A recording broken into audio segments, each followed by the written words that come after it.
This is episode 2 of Foundations of a Good Life, and today's episode we are going to go over money.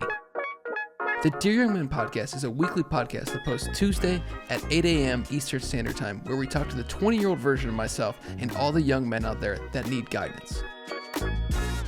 So money is this tool that's required. And it's one of those unfortunate things that ruins so many people and that so many people end up allowing it to ruin their lives. But we have to be good at money. We have to understand how money works because it's a tool. It's the way we get food. It's the way we do anything in life. So we have to be good at money. So the step one to being good with money is to get a job or have an income. So this is just something, it doesn't really matter. Depending on the stage of life that you're in, if you're somebody that already has a job, okay, good, that's fine, keep your job. If you're somebody that doesn't have a job yet and you're just sort of starting out, whether you're younger or you're a little bit older and you just haven't really been able to keep anything going consistently with the job, just get a job. And this is just so we can continue getting food on the table and we can stay alive. That's the important part of this one. But we're going to make sure that we act like this job is the most important thing that we will ever do. So whether you're a fry cook at McDonald's or you work in an office somewhere or whatever you're doing, this job matters and you have to treat it like it matters. And it doesn't really matter. Ultimately, we know that our jobs are just sort of here so we could pay for whatever. I mean, that's how a lot of people look at their jobs, and it's understandable. But we need to make sure that we act like this job matters, because this job does matter. Not for the sake of the company, but for the sake of us.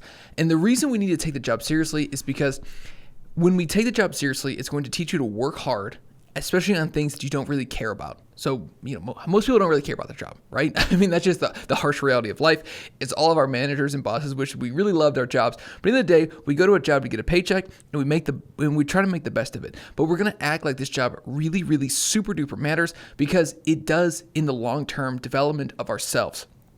This job does matter because it teaches you to work hard, and it's important to do hard things. Especially, it's important to show up to something every single day, even if you don't feel like showing up. And a job gives you that great opportunity. If you have a family, that's also the similar opportunity to just show up every single day and try to be the best version of yourself that you can possibly be. Because life is easy. I mean, all things considered, life is really easy. Food is easily accessible. Shelter is easily accessible. Clothes, everything. Life right now in the 21st century, 2025, life's pretty easy. It's all things considered compared to somebody 500 years ago. We're playing life on easy mode. So we just got to make sure that we don't take advantage of the fact that life is easy and that we actually take these things seriously, because it does matter. It's also good on a functional basis if you are, let's say you're just a fry cook at McDonald's. That's like the job that everybody makes fun of, right? If you're a fry cook at McDonald's, but you do a really good job, that's a reference. The manager there knows that you did a good job, and that's a good reference. It's good to have reference. It's good to have people that will back you and say, yeah, this person did this thing at a very high level. Yeah, it was only this thing, but they did it to a high level, and that's what people want. Like, yeah, maybe you don't have the experience of somebody who's been in this industry for a while, but if you are the guy who showed up every single day and did what they were supposed to do at their job every single day, then your manager or whatever at that job you have that might be a little bit lower, they're going to back you up and say, yes, this person deserves this job because of X, Y, and Z reasons. And also, it feels good to lay your head on your pillow at night knowing you gave and put in a hard day's work. Even if it's not what you really want to do, just knowing you gave it your all and that you earnestly earned your money today, it's a good feeling. I get it. It's easy to coast. It is easy to coast, but we are trying to improve our lives. This is foundations of a good life, not foundations of an easy life. An easy life isn't a good life. It can't be. So we're trying to implement these things in our own life, because eventually, hopefully, these things will begin to pay off longer term. So that's why we're going to take our job seriously. We have to act like the job matters, because it does matter. I mean, obviously we need to continue to make the money, but also it's important for you to go into something and try, because trying and doing something hard every single day is a good skill to learn, and one of the things that will take you from down here to up here. Next, we are going to, in our free time, this is still under the income section, in our free time we're going to look into and figure out a new route to take. So it depends on where you're at in life. This could be anything from going to college, learning a trade, like becoming a plumber and electrician, learning to code, so making apps or doing some of the back-end stuff. I don't really know that stuff that well, but learning to code a language or learning a hobby that you can turn into a business. The path I took, and it's up to you. Like, really, it's up to you. The path I took was, I did this now 7 years ago. I started my main YouTube channel, the one with the most subscribers. I started that one 7 years ago, almost to the day, like 7 years and 2 weeks ago, January 2nd of 2018, which is crazy. I had hair back then. If you're not watching the podcast, I'm a bald man. I'm really handsome, and I'm actually 6'3", but I am bald, unfortunately. So next, when you're thinking about this hobby or this new thing you're going to do, just make sure you try out a few different things, because don't just say, I'm going to be a plumber, and then just go head into that, because you have to make sure you actually like that. So maybe do some plumbing around your own house, or offer it up to a neighbor or to a friend or to a family member and say, hey, I'll do that for you. I'll figure it out. You don't have to pay me. I'll figure it out for you, though. I'll do what I can. And so it's good to try to figure these types of things out, and then always obviously deliver on what you said you're going to do. So for me, I chose obviously video. And it's something I always wanted to do, and I've loved it, and I've loved it for 7 years. I've never loved it more. I do it more now than I did when I first started, because I love making movies. It's my favorite thing to do. Find something like that. For some of you, it's going to be easy. For me, I wanted to do it for so long, and then I needed the push from my girlfriend at the time, my now wife. And so if you need the push, this is me telling you to try that thing. It's okay to be embarrassed. I wish I would have started 10 years earlier, but I was too busy being embarrassed that I didn't want to. I'd always wanted to make a YouTube channel. I'd always wanted to do this stuff and make videos because I thought it was so cool, but I never did it because I was scared and I was nervous. And I was like, well, what are people going to think of me? That's stupid. Figure out a hobby and something that you can build skills at. If it's going to be a plumber, electrician, that's a little bit more functional. Going to college is a little bit more functional. That's fine too. But if it's like a hobby that you're going to turn into a business, just make sure it's something that you can turn into a business. That's what I believe. And so for me, it was like video creation opened up, and making YouTube videos opened up a pathway of a million different paths I could take. So I've shot wedding videos. I've shot music videos. I've made videos for businesses. Obviously, YouTube, this podcast. I've shot for my friends, just fun stuff. It literally opens a door up to so many different things. And the most important thing is you have to get experience, and this stuff will take a really, really long time. So once you figure out what you want to do, don't even lift your head up for 2 or 3 years and look around and look at your progress, because it takes at least 2 or 3 years to get decent enough at something for somebody to even care. It took me basically 3 years of making videos full-time to get to a point, not full-time, but I took it really seriously, and I made hundreds of videos in a 3-year period. And it took me about 3 years to get to a point where I was comfortable enough to make a documentary. And I made a documentary. I did it for free, just of what my friend was doing, and just do stuff like that. You have to just get experience. And because like in all this stuff, even if you keep your head down for 2 years or 3 years or whatever, and let's say you make YouTube videos, because that's just what I know. And at the end of it, you go, you know what? I don't really like this video making thing. You would have learned so many other skills along with making videos. You would have learned how to make connections with people. You would have learned how to just make a video. You would have learned how to put yourself out there, how to fail, how to try something and fail. You would have learned, beyond the skills you would have learned just video-wise that can be translated into other industries, you would have just learned how to do something and how to take a risk and how to take a chance on something. And I love that. One of my friends, he lives in England, and Tom, if you're listening, he normally listens, but I'm not going to call him out if he doesn't listen to this one. But I think what he's doing is so cool. He's a younger guy, so he just graduated college, and he's just trying to do video full time. And I think it's the coolest thing. And I'm so supportive of what he's doing, because I wish I could have done that, and I wish I did do that years ago. So I'm trying to live vicariously through him. So I'm always motivating him, because I think what he's doing is awesome, and just taking that risk and just failing 100 times is awesome. And I'm super proud of him. And anybody that's just doing something hard or doing something new that you have to put yourself out there, I'm proud of you. You might not have a dad in your life telling you that they're proud of you, but I am, because I know what it takes to put yourself out there on video and do something like this, and to put yourself out into the public and be criticized and do all this stuff. It's hard. It's hard. It's really hard, but I'm proud of you for doing it. So do it. And next, you have to make sure that whatever you're doing within this hobby, you have to improve. Every single day, you have to get better. I've seen a lot of people that make YouTube videos, and you look at their video today and you look at their video 3 years ago, and it's the same video. They haven't gotten better. Nothing's improved. You have to develop skills. For YouTube, this is just what I know. So for YouTube, it was just about trying a new thing every single time and getting better at that new thing. So when I first started making tech videos, it was just about talking to the camera, getting better at that. Then it was learning to light. Then it was learning to shoot B-roll. Then it was learning to edit. Then it was learning to edit music. Then it was learning to tell a story. It was every progression. Then it was learning to use Photoshop better. Then it was learning how to take photos. Then it was learning how to edit photos. All this stuff. You have to get a little bit better at everything every single time. There's no point in doing it if you're not going to improve. If you're going to put your head down for 2 or 3 years and do the exact same thing every single time, that's a waste of time. Don't do it. You have to just improve on something every single time. Just try something new and get better at it. 1%, if you improve 1%, let's say you made 100 videos in a year. I know I'm talking a lot about video, but that's just what I know. Let's say you made 100 videos in a year, and in each video you got 1% better.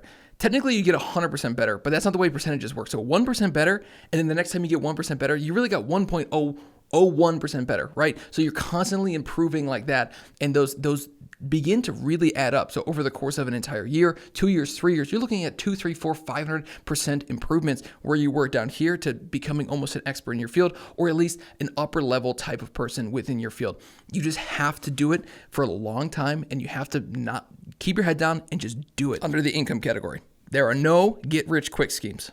They don't exist. If somebody's selling you that, they're lying to you. They just want your money. Get-rich-quick schemes don't work. There are get-rich-quick schemes that work, and it's called playing the lottery or gambling, everything. They always come at a cost, though, right? Like every get-rich-quick scheme, even if it works, it comes at a cost. So these people who sell courses just to like an unsuspecting audience, like I could do that, right? Like this podcast, if this ever grows, and I expect it to grow, that's why I do it. I easily could sell to this audience because it's a self-development audience. They're trying to improve their lives. I talk about money. I talk about this. I talk about that, all that stuff. It'd be so easy for me to sell them something. But at the end of the day, I don't care because I'm trying to build up treasures in heaven and not on earth.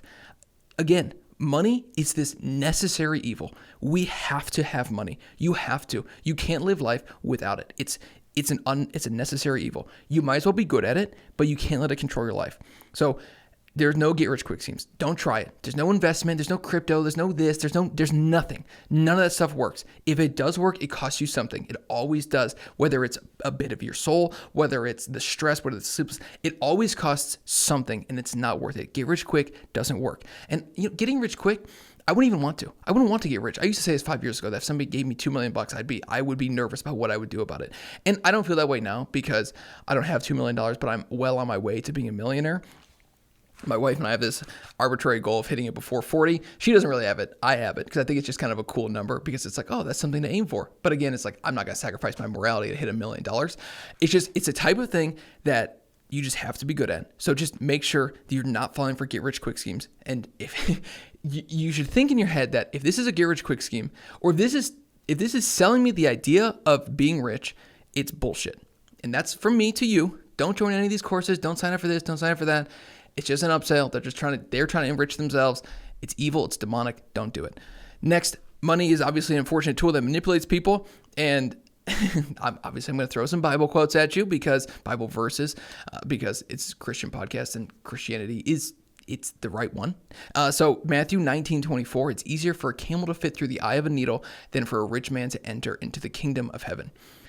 That's what it's all about. It's all about entering the kingdom of heaven. And it's not about trying to have the nicest sports car today or the hottest women or paying for this or paying for that, paying for OF. I don't know why people do that. We'll talk about that in one of the later episodes of this.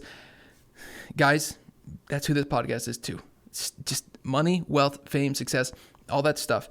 It's really enticing. You see the guy, you see the Andrew Tates, you see the people on Instagram who have all the beautiful women, who have the fancy cars, who have the nice watches, who have all that stuff.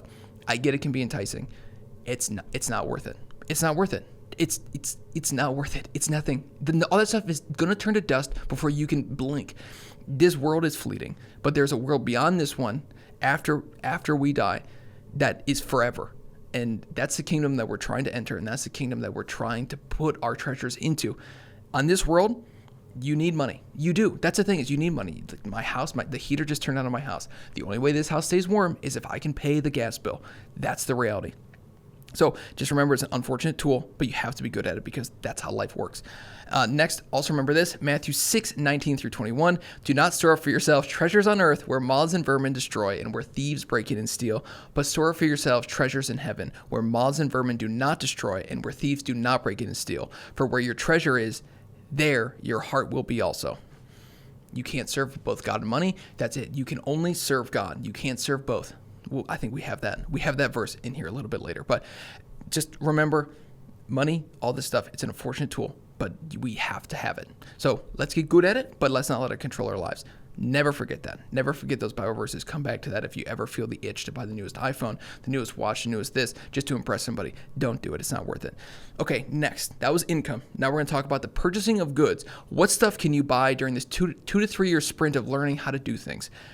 So we're going to stop buying status symbol stuff. At the end of the day, I get it. The Louis Vuitton, all this stuff is so fancy and so cool, and the Maserati type, I don't know what cool stuff is. BMWs are cool. I want a BMW too. I want this BMW, a Z3, like a 2002, 2001, 2003. It's such a cool car. The Clown Shoe one is cool, but there's another one. It's got the fins. It's such a cool car. My grandpa had one, and I always thought it was so cool. He had one in like baby blue, and thankfully they're not that expensive. But I've always like thought that would be cool. And I could buy one now, but I don't want to buy status symbol stuff because not that even is a status symbol. It's like a $6,000 sports car. I just think it's cool. And so don't buy status symbol stuff. Just that stuff, because the thing is like a really cool car back, that BMW in 2002 was worth $20, $30, $40, $50,000 in 2020 and 2024 money, 2025 money, that was maybe $60,000, $70,000, $80,000, $90,000. And now it's worth like $6,000. And so this stuff there's always the next Rolex, there's always the next car, there's always the bigger house, there's always the hotter this, there's always the cooler this, there's always the more expensive that. That stuff, there's always something else. So stop valuing that stuff like it actually matters, because at the end of the day, you're just a consumer of these goods and they're manipulating you into buying them. I was watching this thing on Instagram one time, or this post on Instagram, and she was a black woman. She was saying, isn't it interesting how the number one consumer of luxury high-end goods are black people, but they're the most likely to be in poverty? And she said that they're manipulating us. I mean, I'm obviously white, but she was saying that they're manipulating us into staying poor. And I totally agree with that. Stop buying luxury goods. They're keeping you poor. They're nonsense. They don't do anything. A Louis Vuitton bag holds the same amount of stuff as a bag that costs like $15 off of Amazon that doesn't have a brand name. That's just like a bag. A plastic bag is free and it holds the same number of things. So I have a gym bag that I got for free. It's like an Amazon branded gym bag. It's like a $7 gym bag, and it works totally fine because I don't care what my gym bag says. It doesn't need to be Nike. It doesn't need to be Under. It doesn't need to be any of these stuff. I don't care. It's a bag. It holds stuff. So stop valuing these types of things. Next, you need to learn to be poor. This is sort of in that same vein. So buy used, do not buy often. We're going to talk about that in the minimalism episode, but don't buy often. We don't need a lot of stuff. Stuff pulls you into this world, and we're trying to be out of this world. Learn to fix your old things, and also when you buy used, buy nice. Buy the nicer thing used, because if you buy the cheaper thing used, or if you buy the cheaper thing new, you're going to probably be buying twice. It's like better to buy once than to buy twice. So just when you go buy stuff used, always buy with cash. Obviously no credit cards. This is like obvious stuff, but just make sure that you are buying the nicer thing. So a good example would be like a Ryobi drill versus like a Makita drill. It's better to buy a used Makita drill than it is to buy a new Ryobi drill, because the likelihood of the Makita drill lasting a lot longer is a lot higher. So that's just one example. For me, it's like computers. I would suggest just buying the computer that you want, the more expensive one, just saving up the cash for it, versus trying to make work with like some cheap little computer that you're just going to sell in like a month, try to buy another one. Just buy it, save up cash, and just buy the slightly more expensive one that's going to last a lot longer. That's a much higher quality. That's going to do everything you want it to do. Next, learn to live on less and be intentional with your purchases. Obviously, we are inundated with ads, like thousands of ads every single day. And so it's hard, but it's easy once you start doing it. Just learn to live on less. You need way less stuff than you think you need. We have been programmed into thinking that our jobs are here so that way we can buy stuff, so that way we can work more, so that way we can buy stuff, so that way we can work more. It doesn't have to be like that. If you, instead of buying a super nice car and you bought a cheap car, the difference of that money makes that you could invest a $10,000 car versus a $30,000 car. That's $20,000 that you could just invest in the stock market. As the rule of thumb, the S&P every 7 years it doubles if it makes about 10%. So every 7 years, just remember that. That's what I'm always thinking about. Is if I invest this $20,000 in 7 years, it'll be 40, and in 7 more, in 14 years, it'll be 80, 160, 320. 640, 1280, or 1,280,000. That's how much these things over time we'll talk about compounding interest here in a little bit, but over time, these things can really speed up and the money can start to come in.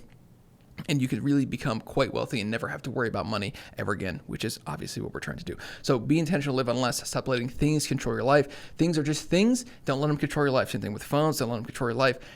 There are things in this world that will pull you into this world, and we don't want to be of this world. We want to be of the kingdom of heaven.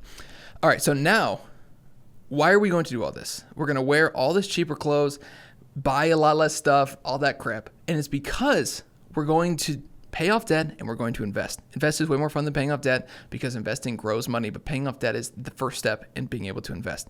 So before you do any of this stuff, what you need to do is calculate your net worth. This is not fun in the beginning. When my wife and I first calculated our net worth, it was in the negatives. She had $30,000 of student loans, and we had a car loan and a car lease, and we had messed up everything. I don't even think I had a full-time job at that point. So you need to calculate your net worth. And you're going to do this every single month. And the reason is because you need to see progress being made.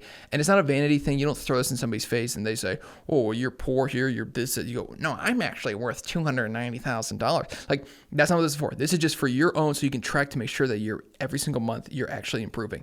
So calculate the net worth. That's everything. So whatever your car is worth, if you owe $20,000 on a car, but it's worth $25,000, you have a plus $5,000, so you're worth $5,000 there. But if you have $30,000 in student loans, then now you're worth negative $200,000 or $25,000, and then whatever's in your savings account, checking account, everything that has value that's more than like $1,000 you could throw in there. Some stuff, like I don't include my camera or my computer or like my phones in my net worth calculation because that's ludicrous, but like just the bigger things basically is what we're thinking about. And then obviously for any 401ks, any investment accounts, we're just going to figure out what our total net worth is. Just make a spreadsheet through the month, and then just in the columns, just put down each thing, write down the value of it, and then on the right hand side, just say the sum of that, and that's how much you're worth.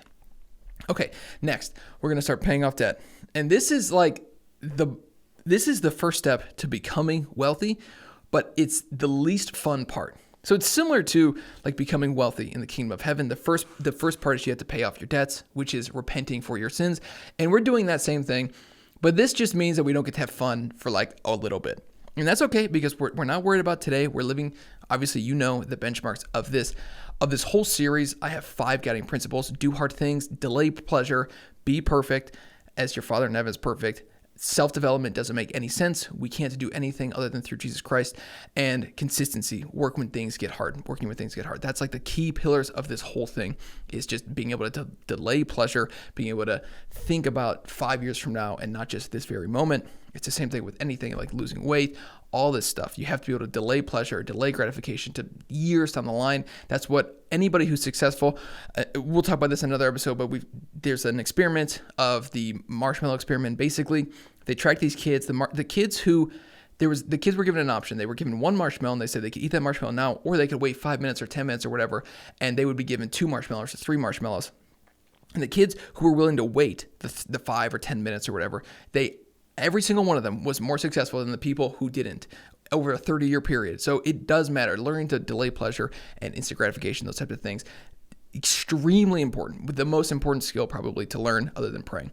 All right, so the first thing is we're going to pay off debt. How are we going to do this? I suggest the Dave Ramsey method. There are a couple different ways to implement this. There's a snowball method, which is the one I would suggest doing because that's the one that makes you feel like you're getting the most progress. There's also the method where you pay off the highest interest rate loans first. So let's say you have a car loan, student loans, credit card loan, and the credit card loan probably has like a 20% interest rate or something crazy like that. The car loan is at like 4, and then the student loans are at like 6. So if you're doing the snowball method, you would pick the dollar amount that's the smallest, which is probably the credit card. So you pay off the credit card first just to feel that progress, to get the momentum. So snowball basically is rolling down a hill. You're trying to build momentum. So you feel like you're checking off debts because you're no longer paying on this debt anymore. But if you do the one that technically makes mathematically the most sense, you're going to pay off the loan with the highest interest rate first. I don't know which one. You have to figure out which one works for you. I would suggest the snowball method. I think that's the one that makes you feel like you're making the most progress. And when you got 2-3 years on, like, looking down the barrel of, I'm doing this hobby now where I'm making a little extra money, and I have this job where I'm making just a little extra money. We're going to be paying off, like, we don't get to go on vacations. We don't get to do anything fun anymore. We're not buying stuff. We're just paying off debt. That's the only thing that we're focusing on.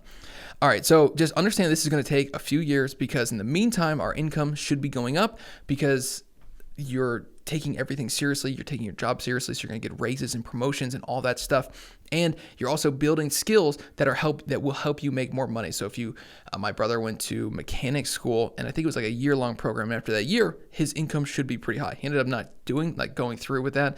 I mean, he finished it, but he decided to do something else, which I also thought was kind of cool. But either way, he would have started to make money there. And then as you do a career longer, you should constantly be making more and more money. Even if it's not a ton, it's just a little bit. And so what we're going to do is list out all of our expenses, and we're going to cut all the nonsense off. So you don't get to go on vacations anymore. Sorry. What you can do instead of going on vacations is you can camp. That's cheap. Or you can watch other people take vacations and just live vicariously through them for a little bit. All right. So no eating out, no coffees out. You're never gonna get food delivered ever again. That's the stupidest thing ever. I mean, anybody that uses Uber Eats or any of these websites, you're so stupid. Stop doing it. Just get in your car and drive the 5 minutes to go get the food and come back. First of all, the food you're probably ordering is complete crap. And second of all, it's like literally double the price. So if you go to Chipotle and it's $9 to get a bowl or $11 to get a steak bowl, I think that's how much it costs me. It's like $22 to get that delivered to your house. Go out and drive and go get it. Get 2 of them and put one in the fridge and eat it tomorrow. There, you saved money. Next, expensive clothes. You're not going to buy those. You're going to wear ratty. Whatever you got, that's what you got now. And if you need to save some money, go to a Goodwill. Go save some money at a used clothing store. Who cares? All clothes are used, right? Like after you wear it for the first time, your clothes are used. It's not new. So just go to the used clothes store. Like that's fine. And don't buy a ton of clothes. Like I have like 3 pairs of pants. I have 1 pair of socks that I just wear. No, I don't. But just you don't need a ton of clothes. So just whatever you have is probably fine. You don't need anything else. Just deal with that for the next couple of years unless you start losing weight. And we'll talk about that in another episode. But either way, that's no big deal.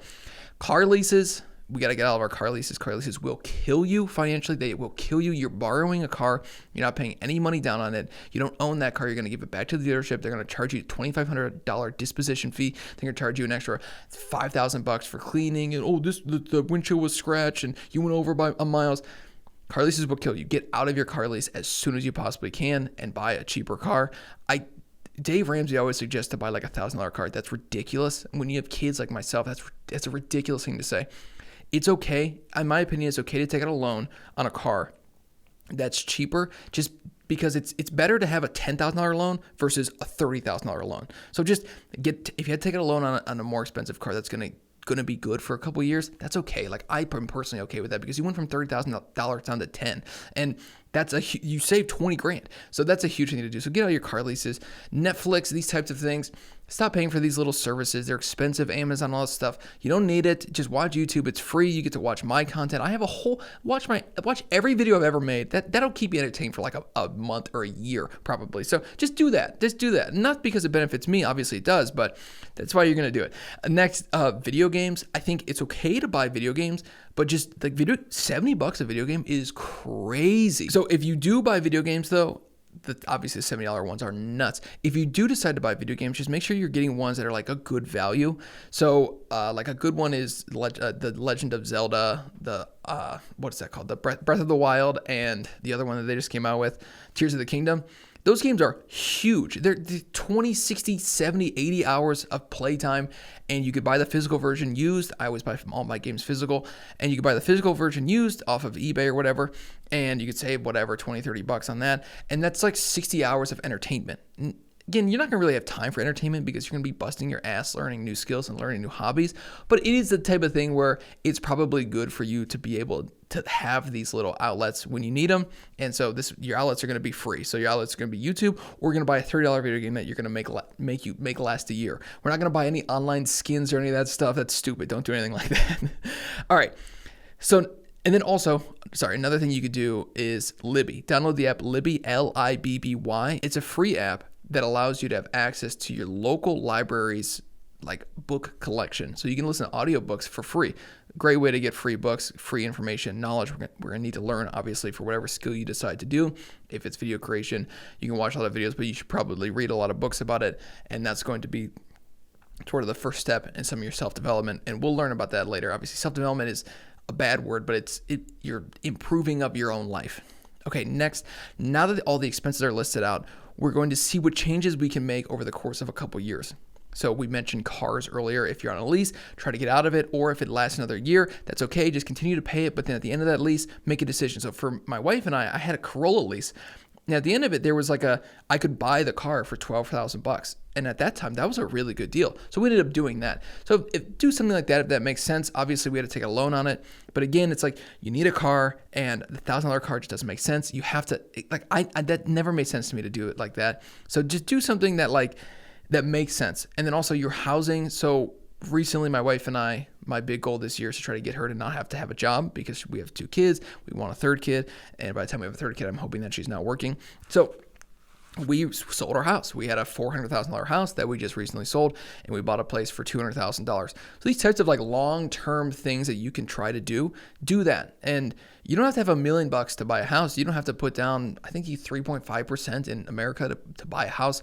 So you don't have to have a ton of money to buy a house. And more times than not, the cost of your mortgage is going to be equal to or way less than the cost of renting an apartment. And you're not building any equity when you rent an apartment. So look at these things like sort of long-term food. Can you grow some food? These types of things. How can you save money instead of going to Chipotle? Can you make that stuff at home? Obviously, rice is super cheap. Steak at home isn't super cheap, but these types of things. Clothing, same thing. Can you just keep your clothes? Can you go buy some used clothes, cheaper ones? Your animals, you should look to get rid of them. Dogs are nothing but a burden. That's a joke. I have 2 dogs that are right next to me. No, but seriously, can you buy them cheaper food? How can you try to save money on them? Don't buy them as many toys. Go for more walks with them as opposed to buying them toys. That type of stuff. Your electric bill, is there any way you could save some money on that? I work in the electric industry, so I know quite a bit about this, but more often than not, you could buy you could lock in your electricity for 36 months. And if you're in a state that allows it, basically. And so you could get a much cheaper rate over the course of 36 months. So instead of paying $1 or $100, so I'm trying to dumb this down but instead of paying $85 per kilowatt hour or whatever, or it's really 85 cents per kilowatt hour it's 8.5 cents per kilowatt hour. What you could do is try to lock that in at 6.5. So those types of things you could do. And then just everything that you have, see if you can reduce your expenses. Whatever it is, just try to reduce your expenses, because the thing is we're going to try. The best way to pay off debt quicker is to have a bigger shovel. That's the wording that a lot of people use, is have a bigger shovel. One way is obviously the bigger shovel, but also reducing your liabilities. There's obviously going to be a threshold of how little you can reduce them to. You're not going to be able to have you're not going to have $10 worth of expenses each month. You're going to have something, $1,000, $2,000, whatever your baseline is. So you can try to get that down as low as possible, and that's a great way to start because it's easy to do that. But really, ultimately, it's about increasing your income to get that bigger shovel, and that's what we talked about in the beginning, which I think that's actually more important. And then finally, pay off debt quickly. So do the snowball method. That's what I think. So pay it off based off the size of the loan and not the interest rate. Obviously, you can. That's fine. Do it off the interest rate. It mathematically makes more sense. You'll save more money. But I think it's I'd rather have you pay off debt and pay it off and have it take an extra month or something, cost you an extra $1,000 than it is to just not pay it off because you had to pay off this $40,000 car loan. That was it was insurmountable because it was so much money. So obviously credit cards, car loans, store credit cards, consumer debt, all this stuff. We're not going to do this ever again, right? So this is the last time you'll be in debt, and it's great. Having no debt makes you very rich very fast. The second you stop paying $500 a month to some car company and put that money into an investment account is the second you start to get really rich really fast. So obviously all this stuff, the bigger shovel, we talked about that making more money. That's the first part of this, which is why I put that in the beginning, because I think it's so important to just make more money because that's the easiest way to pay off your debt. Sell stuff. The quicker you can have a clean financial state, the better in this case. So the whole house you live in should wonder if they're going to be sold next. So whether it's your kids or, if you're thinking about ripping the copper out of your walls, that way you can sell that, just scrap that or whatever. So no, obviously it's just sell everything. If you have an old consumer electronic, sell it. $100 makes a difference. It really does. When you have a $4,000 credit card loan, $100, $200 here, $400 here, that's 10%. So just sell stuff you don't use. If you have a Switch you don't use, you have an old console you don't use, if you have just stuff, sell it. People will buy your stuff on Facebook Marketplace. You'll be surprised at how much you'll pay and how much stuff you can sell. And then sacrifice. You will get nowhere in this life without sacrifice. You have to sacrifice. and you have to learn to pick up your cross. Your cross at this point in your life for yourself and your future family or your current family, wherever your situation is, you have to pick up that burden. And your burden is to pay off your debt, because that will be a burden on your wife. It'll be a burden on your children. It'll be a burden on you. Everybody loses when you have debt and it's overwhelming and you don't have money under control, because money is the most important tool that we have right now that we have to be good at. So pick up your cross in the same way Jesus carried the sins of the world on his back. In the same way, you must also learn to sacrifice and carry your cross. We know that the story of Jesus doesn't end when he gets killed, and that part's sad. But his death is painful, but the story doesn't end there. So for you, don't let your story end at like, oh man, like, oh, I have so much to do and I'm trying to carry my cross and blah, blah, blah, blah, blah. It doesn't have to end at just like complaining and having a hard time. It ends when the job is finished. So pick up your cross and carry it and do the best you possibly can, because you have to learn to sacrifice. So in the same way you are working together with your spouse, or even if you're doing it alone, just understand you're doing it alongside. Jesus is there. He's not holding you, but he's there. He's alive and he's real and he does exist. And he is helping you remove this nonsensical thing from your life. So continue to pray, continue to help. The thing about money is that like you might struggle with money your whole life because life is hard. But if you could just do some basic things in this modern day, money doesn't have to really be that hard for you. If you could just do the very basics. Bad stuff happens to everybody. But if bad stuff happens to you and you're prepared for it, then like right now, if bad stuff happened to you, but you can pay off those health debts or whatever, those healthcare costs, and you could pay off the car, whatever your car broke down, all that stuff. If you could do all the things that you need to do so that way next time that stuff comes up, it's not a big deal, then that'll be good. And that's what we're trying to do. Next, investing.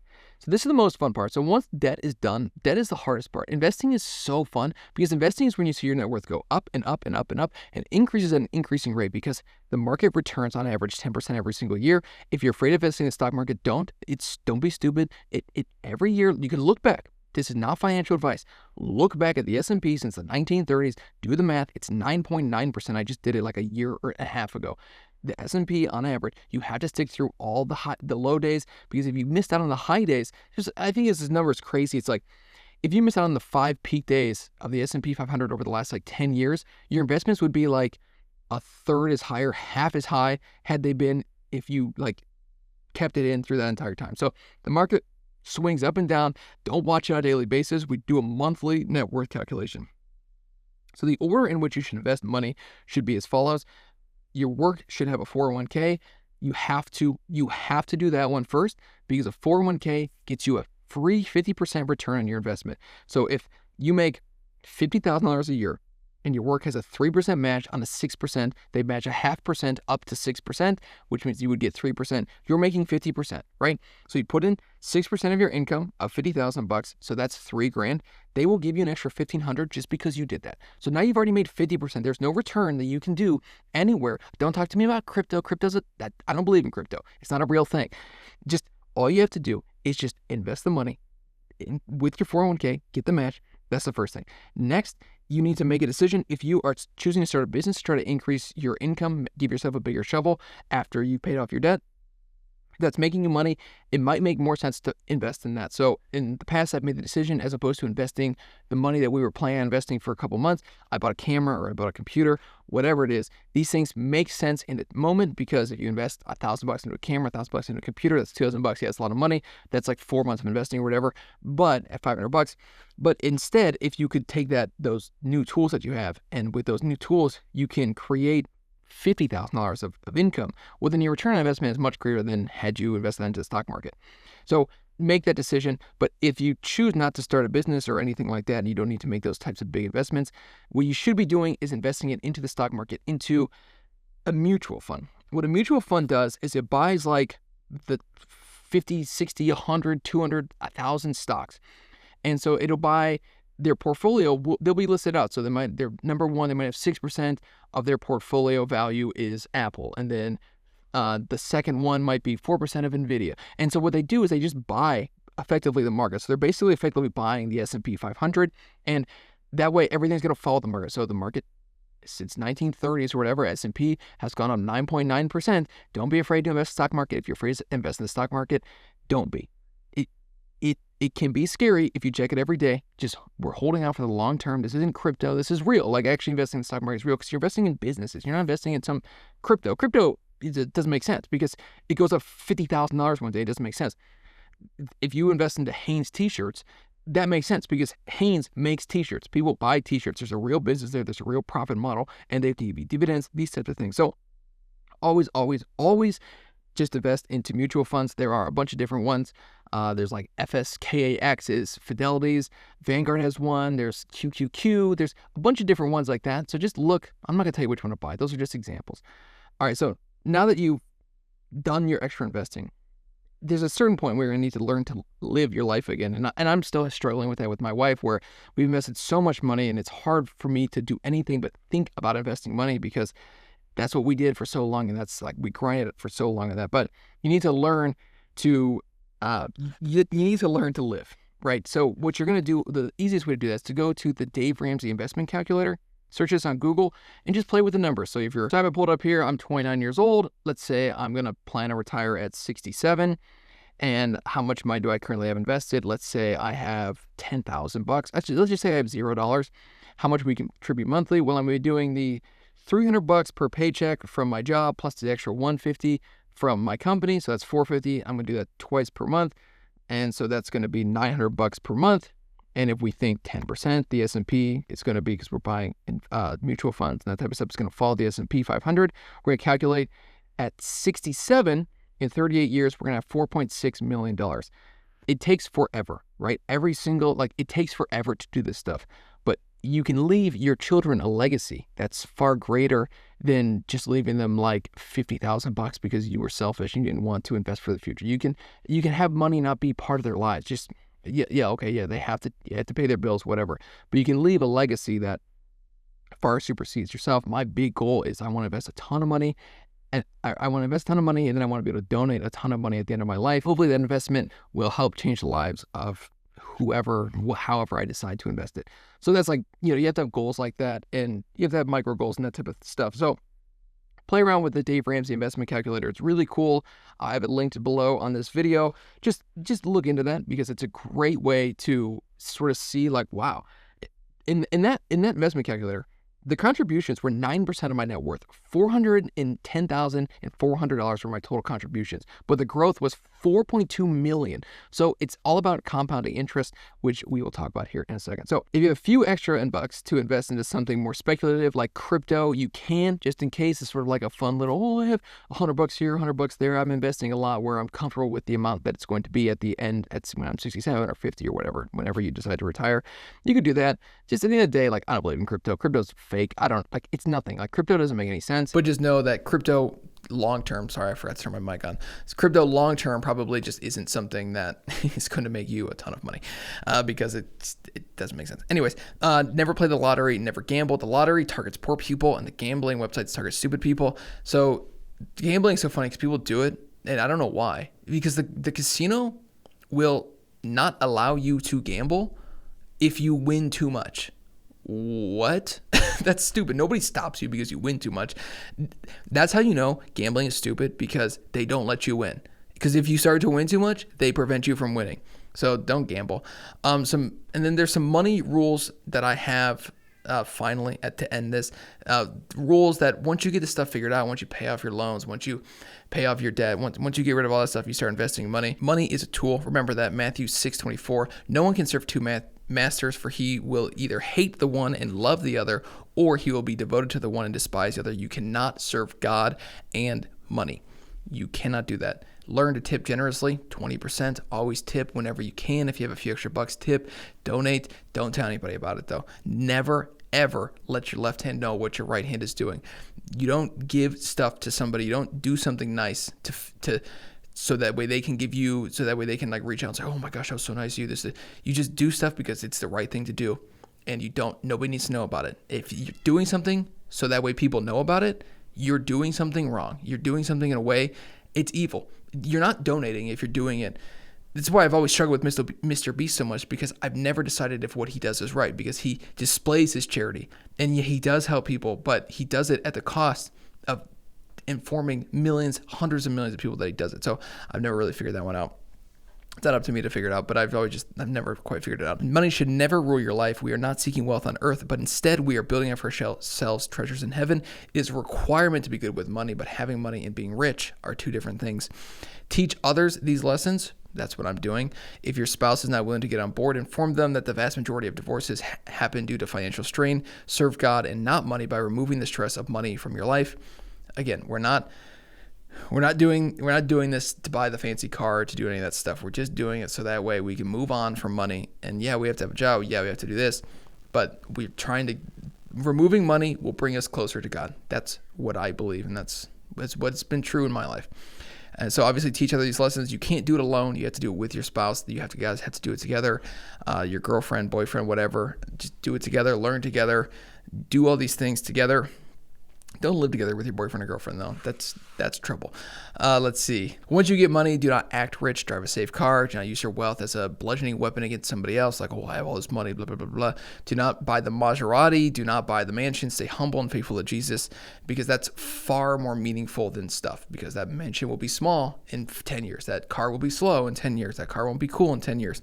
Stuff turns to dust before you know it, but Jesus and God and their kingdom transcends time and lives forever. Finally, if anyone tells you that life is about the fast cars and supermodel women, they are serving the flesh. Galatians 5:17, for the desires of the flesh are against the spirit, and the desires of the spirit are against the flesh.